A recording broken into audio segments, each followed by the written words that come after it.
I really love paint. I really love the way it smells, the way it feels, the way it is.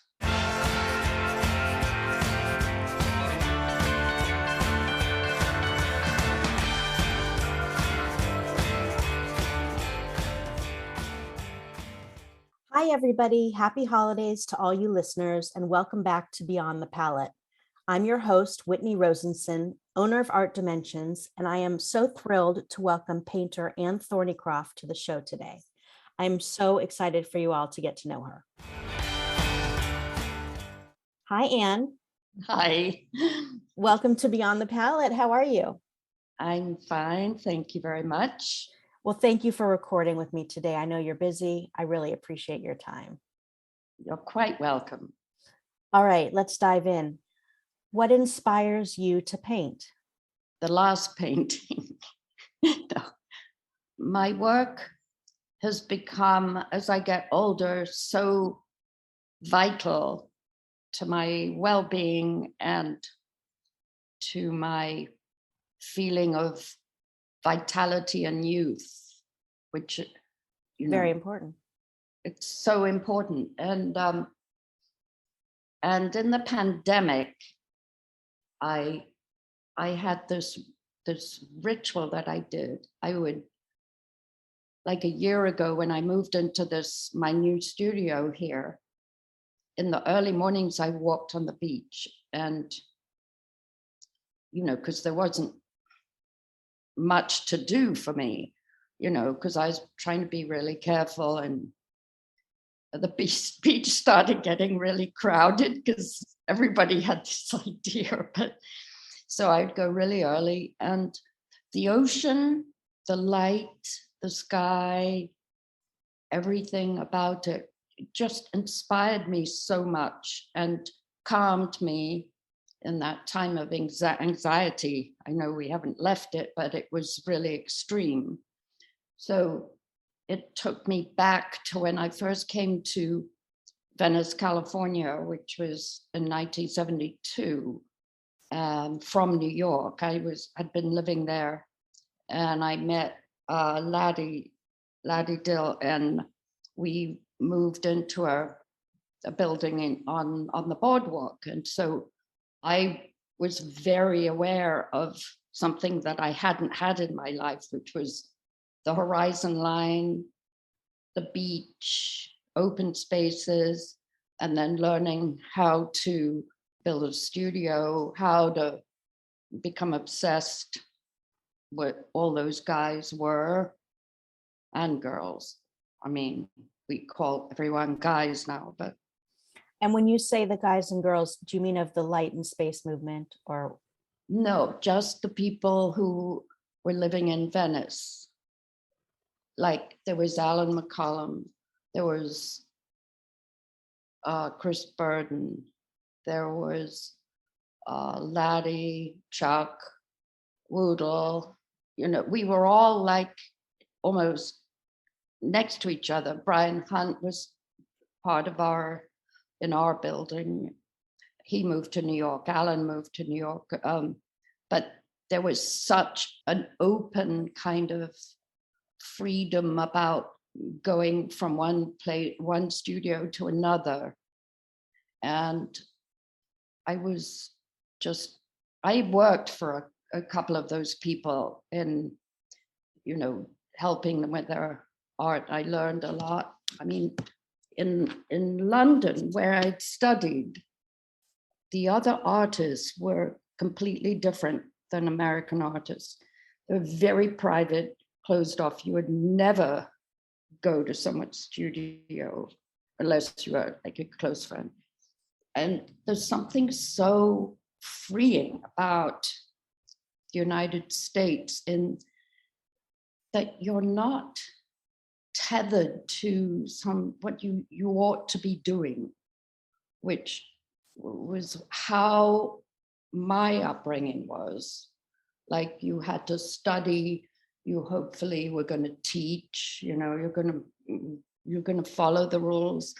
But I didn't enjoy that terribly. So when I met such interesting people at the Central School of Art, one of them was American, and we eventually got married, and that's how I came to America. And that was 69. So I was still pretty young and had a lot to learn. And I used to be in New York and just in wonderment at how open everything was back then. I mean, you would go to someone's loft and watch an Yvonne Rain performance. You would, Phil Glass. There were all these people doing things you never would be privy to. It was very open. I mean, Rauschenberg and Johns were around. Everybody was around. And there were shows all the time that were groundbreaking. And I worked at the Whitney at the front desk, so a lowly job, but I saw everything happening, and I went to all the shows, and my friends were, it was like a privileged graduate school for me, very different than London. Although London was incredibly important for me for learning technical stuff about painting, about paints. We had to grind our own oil paint. We had to, do everything. Now you just go down to Dick Blick and buy a stretch canvas, but we had to, rabbit skin glue. And so from that point of view, the London experience at art school back then wasn't like art school is now. You had to do all these things to do with drawing and learning all the printmaking, learning all that, all that stuff. But it's really been important for me because I really love the process of stuff. Like I really love etching, and it's, some people find it very tedious and annoying, but there's some kind of magic in learning how to do the old techniques of things, just the opposite of making a digital print. That actually makes me kind of sick now, how it is. That sometimes, that's how people have art. That's the only way they can, because it's cheaper and better than nothing. But I really love paint. I really love the way it smells, the way it feels, the way it is. I work on the floor. I often work with a big painting, kind of throwing paint on and then tilting the canvas and making the paint go in different ways. Sometimes I use acrylic paint, and sometimes that is the beginning of the painting.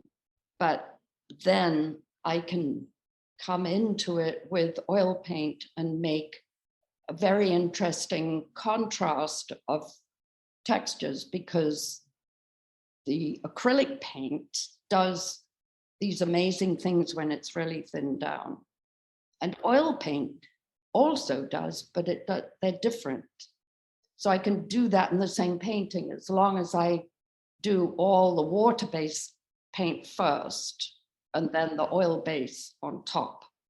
So I've found this way of working now on the big paintings, which are my favorite to do.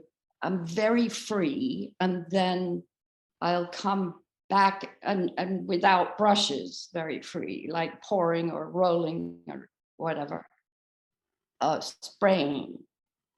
But then I'm using brushes, like, sometimes an inch and a half, 2 inches, big ones, but also much smaller brushes, more traditional. And I can do very intricate work with the oil paint.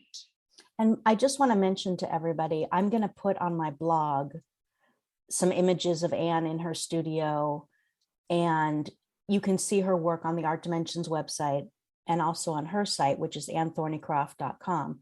But I will also put on my blog some images of her work and her studio, so you can see what we're talking about. And now on the website, I'm now adding archive, and it's so interesting because I'm going back into the 70s, the early 70s, the mid 70s, when I was here first in California, and looking at the work, and I'm posting some of that. But all the images now are higher resolution, so you can actually see the paintings quite well. My old website wasn't like that. But now that people don't come to one studio very much, it's people see these things that are the size of a postage stamp. How are they supposed to know if they like it? This is kind of an intense question, or a heated question, but how does your old work compare to your newer paintings? Interestingly, the thing that I feel now in my, I'm not even going to say how old I am, but the thing I've realized is everything is actually visible pretty early on. All the things that your mark, your sensibility, everything is there. It just, you kind of develop it and learn from mistakes. You think they're mistakes, but if you ever try and make a bad painting, it's not that easy. Which I always used to tell my students, because it's you know. I mean, well, anyway, the kind of work I do, it's coming from my sensibility, my mark, my pressure on the paper, or I do a lot of watercolors, and I do now oil pastel on paper. And okay. Oh, I haven't seen those. That happened in 2021. We're almost in 2022, but I started using. I have this beautiful wooden box full of oil pastels that Laddie gave me years ago. And I didn't go for it. I was so into the watercolor. And I've been doing these, they're much bolder. And so that influenced the paintings that I started doing in this new studio, which were, it was such a dark time in the world, but I was busy destroying some of these old canvases, and something new was reimagining. Yeah. And I was being very loose. And so with the grid, and sometimes obliterating the grid, and I had, so much fun. I think that the structure is that I require in my work have always the sort of a precision, or boundaries, or something has always been there from when I started making things when I was very young. And there's an observation of nature. There's my true passion for color, which a color often will start a painting for me. I generally don't plan the paintings first. I always work it out, like with the grids. If I'll put down a color, and that'll influence what goes else. next. Oh, okay. I thought you had a pre-planned. I don't, but I sort of know what kind of painting it's going to be. But this year that went out the window, and what happened was that I started looking at old snapshots of paintings. I've always done stages, taken pictures of my work on different points of completion, and I started saying, why did I do more to that? So I started leaving them sort of a little bit more naked, and not being so sure of what was going to go on, let more things come in. So more spontaneous, would you Yeah, say? I mean, I feel like I used to sort of hide my emotions behind the grid, or the difficulties of being a woman artist back in the 70s, 60s, 70s. If you weren't a very strong personality, or if you were kind of reserved, I was so shy, I couldn't talk in the art walk, in the Venice Family Clinic art walk. I opened my studio and I was shy to talk. Oh no, I don't believe you. No, seriously. So, and also the idea of that's really wonderful that's happened in the last years is that you can do anything. It's a painting. It's not going to hurt anybody. You can express anything. It doesn't have to play by the rules. It doesn't have to be perfect in any way. So that's good, right? That's fantastic. And I just wanted to know, is that advice that you would give for emerging artists who are listening to this podcast? I think that you can't put the cart before the horse. You can't expect, for example, to make money, or to have anyone like it, or to any of those things. There has to be a discipline. So you can actually teach yourself to be disciplined if you want to. Right? If you read about writers, like Thomas Mann, apparently, he would wake up in the morning and right away he would write for half an hour, and then he would rest for 10 minutes. Like a lot of writers are very disciplined. And I think artists, dancers, they have to work. You have to exercise the muscle and the brain and the hand, So I used to tell my students, if they were stuck or something, do 100.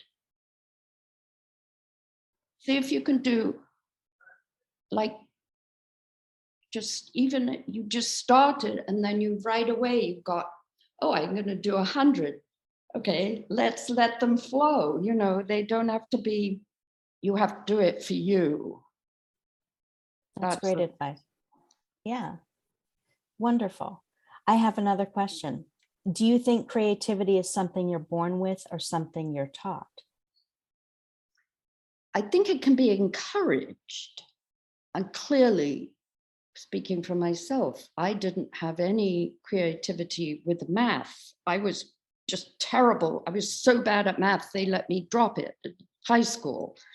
But if someone had encouraged me and taught me in such a way, I might have been able to do it. And I think that's true with a lot of young people. If they're encouraged by anybody, they will produce amazing things in all the arts.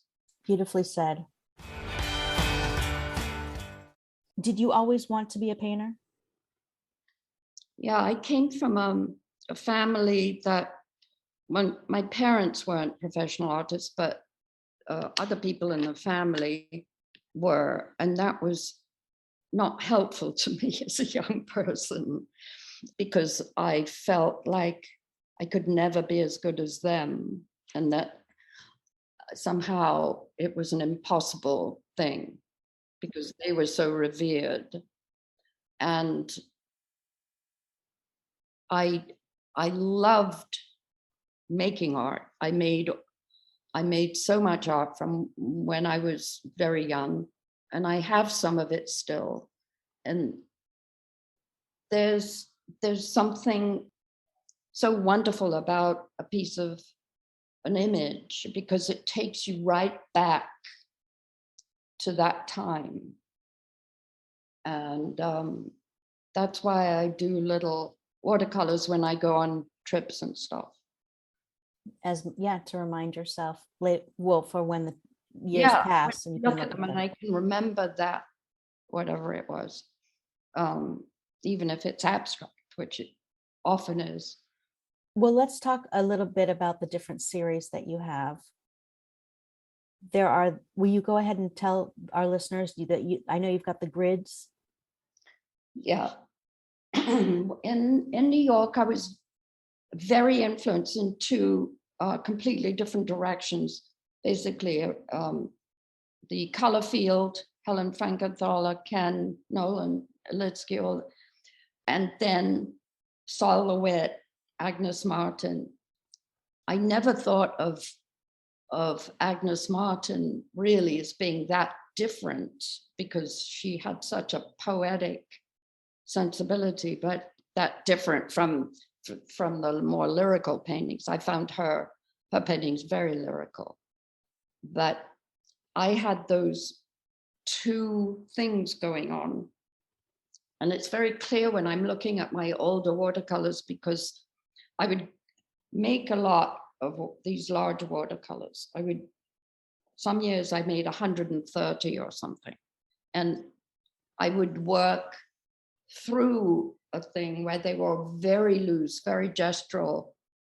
And then I would start making these much tighter grids, more structured. And I had a big worry always that I would never be accepted in the art world because I didn't have a particular thing like you used to sort of have to have, like, you have a series, all this, and that's who you were. I don't think it's like that now, but I've decided I don't have to be like that. I can do, sometimes I feel like one thing and sometimes I feel like another. I'm a Pisces. I swim in two directions. What are you up to today or these days in your studio? You've got the grid paintings and you're working obviously very large scale. Right. They're 4 by 6 feet or 3 by 6 feet or 5 by 6 feet. And are they acrylic and oil or? Yeah. Okay. Some of them are just oil, but what you get a sense at the end that they're oil because even if there's acrylic, there's oil washes on top or oil solid shapes on top. I love that piece behind you. I'm going to grab a picture of that. That's the one I just finished. It's called what? It looks like shadows in that. Yeah, it's just beautiful. Great blues and washes in that one. Just beautiful. I like looking at things that I find beautiful. I mean, and other people's work too. It doesn't have to be, it has to have something that holds my interest visually. Who would you say influences your work today? Recently, I've been looking at someone from the past, but Cézanne again.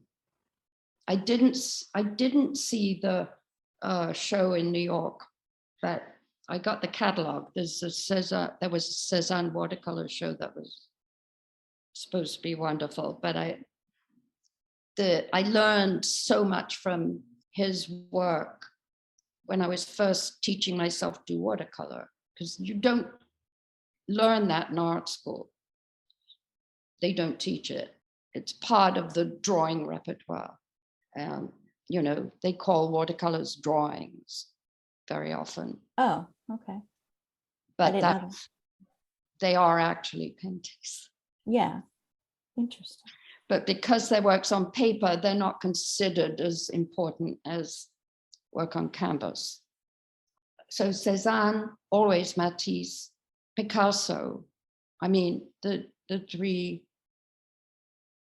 great influences in my painting and lots of people's, but going back rather than looking at, I'm not very interested in making something political.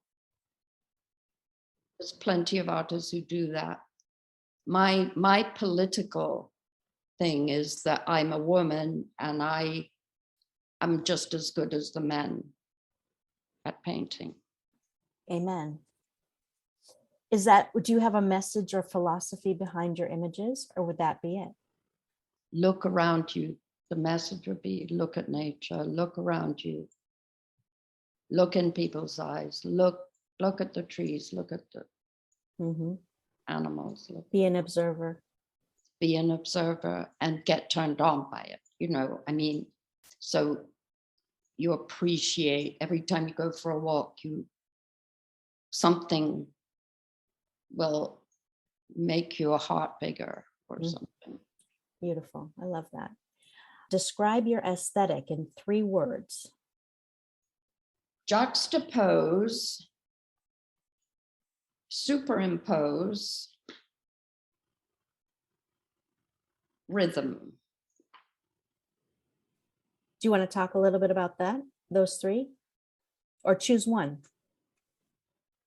Well, the thing that I love about the visual arts is you can have some kind of surface, some kind of painted surface, and you can put something on top of it and change your relationship to what was there first.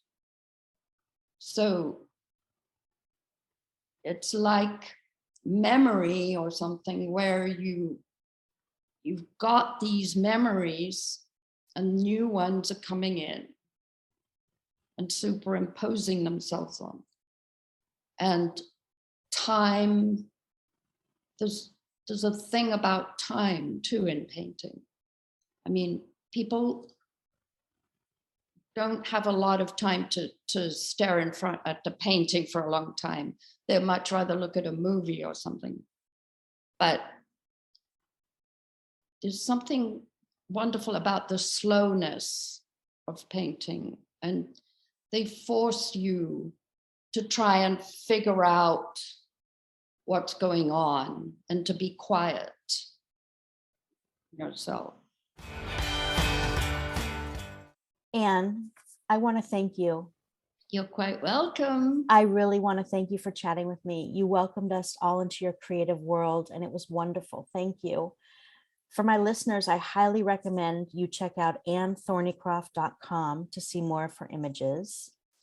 You can check out my blog through artdimensionsonline.com, where there will be more images of Anne and maybe a video or 2.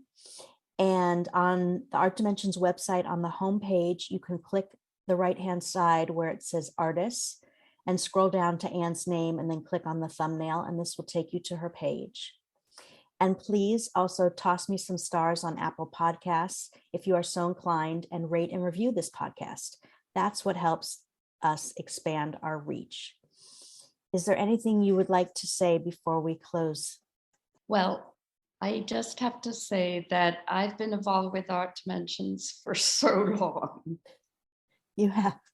Yes, you worked with my mother. You have been a constant in my life. And that's kind of wonderful. Oh, thank you. It's been wonderful for me too. It's a privilege. Thank you. Well, to everybody out there and to Anne, thank you so much. Happy Hump Day. We're going to sign off, and happy creating.